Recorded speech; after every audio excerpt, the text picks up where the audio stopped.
अनेक की पहचान।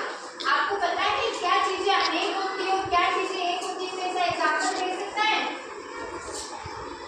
जो चीज सिर्फ एक होती है,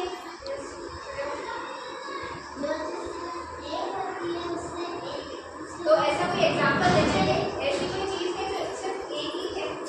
आपको पता है? जैसे जैसे मैंने क्या बनाया? चंद्रमा एक ही या अनेक है? एक ही है। सूरज वेरी गुड।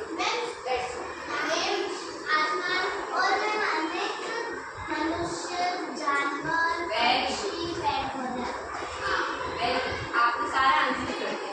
ये मैंने क्या बनाया है? तो सूरज एक है या अनेक है? एक ही है ना? ये भी एक है। अब मैं बनाऊंगी, ये क्या बनाए? स्टार। एक ही या अनेक है? तारे तो बहुत सारे होते हैं ना, तो इसको क्या बोलेंगे? अनेक, है ना? तो इसको हिंदी में अनेक को क्या बोलते हैं? मैनी। क्या